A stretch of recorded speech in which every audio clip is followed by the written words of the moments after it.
All right, let's get right into it. We're about to explore one of the most beautiful and, frankly, weirdest ideas in all of physics. It comes from the legendary Richard Feynman, and it's called the path integral formulation. Get ready, because this is a whole new way of looking at how reality itself is put together. So let's start with a question that sounds almost childishly simple. You have a particle, right? It starts at point A, and later you find it at point B. The question is, how did it get there? What route did it take? Seems like there should be a straightforward answer, but, well, it really depends on who you ask.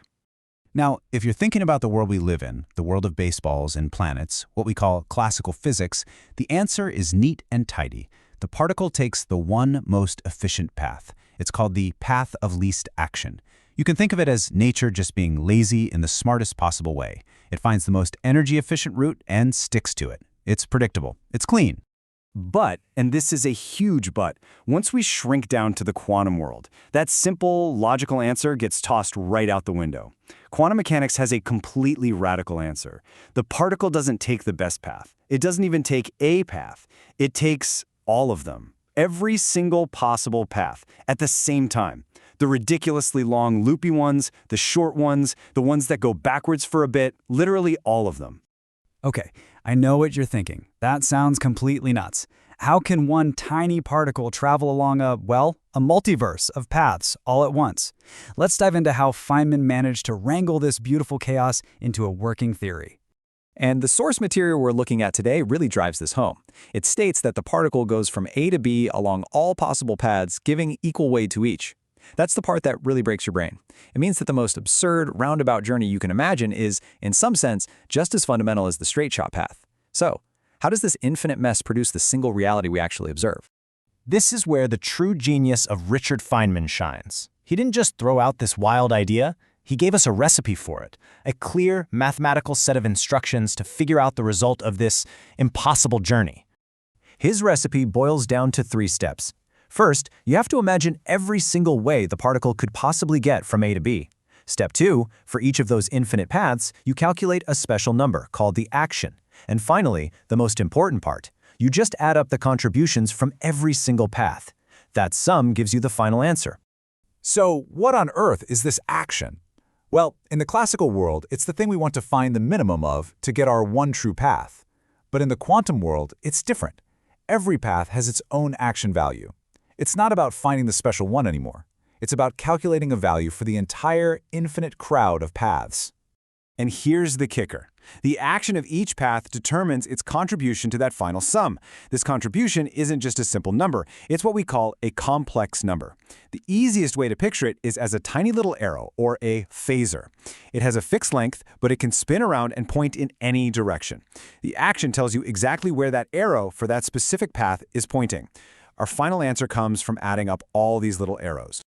And this brings us to the most beautiful part of the whole story. How does adding up an infinity of tiny spinning arrows representing an infinity of paths give us a single, concrete result? The answer is a phenomenon called interference. So we're back to the big paradox, right? If the particle is trying out every route in the universe, why do we always find it in one specific predictable place when we look? It all comes down to how those little arrows we just talked about add together. You can basically sort all the paths into 2 big groups. First, you've got the really wild, zigzagging paths. For these, even a tiny change in the path creates a huge change in the action. This means their little arrows are pointing all over the place, completely randomly. But then you have the paths that are very close to that efficient classical route. For these paths, the action is stationary. It barely changes. So all of their little arrows point in almost the exact same direction. So here's where the magic happens. When you start adding up the arrows from all those wild paths, they completely cancel each other out. For every arrow pointing this way, there's another pointing that way. It's called destructive interference. They're all shouting, but the result is just silence. Their total contribution adds up to pretty much 0. But what about the calm, orderly paths around the classical route? Well, since all their arrows are pointing in the same direction, they add up. They reinforce each other, creating one big final arrow. This is constructive interference. The length of that final arrow tells you the probability of the particle ending up there. And because they all added up so perfectly, that probability is huge. And this quote just sums it up perfectly. The classical path isn't special because it's the one true path. It's special because it's the path where all its neighbors agree.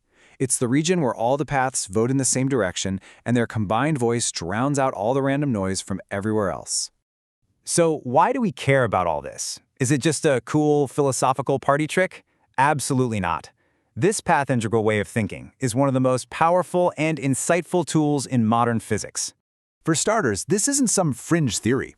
It has been proven, mathematically, that Feynman's sum over all histories is completely equivalent to the famous Schrödinger equation, the absolute cornerstone of quantum mechanics. It gives you all the same answers, just from a totally different and sometimes a much more intuitive angle. And this whole idea is laid out with incredible clarity in the source for today's explainer, R. Shonker's textbook, Principles of Quantum Mechanics. It's just an amazing example of how there can be more than one right way to describe the universe. And this viewpoint isn't just elegant, it's a powerhouse. It makes solving certain very complex problems surprisingly simple, and it's become an absolutely essential tool in some of the most advanced areas of physics, like statistical mechanics and especially quantum field theory. As Shonker wrote in the book's preface years ago, the importance of this perspective just keeps getting clearer. It's not a hysterical footnote. It's a living, breathing part of how physicists are tackling the biggest questions out there. So I want to leave you with this final thought. If a single particle's story is the sum of every possible path it could have taken, what if you apply that logic to everything, to the entire universe? Feynman's idea suggests that the one history of the universe we experience is just the one that emerged from the constructive interference of all possible histories. We are living in the timeline that won out, simply because it had the most agreement. A pretty staggering thought to wrap your head around.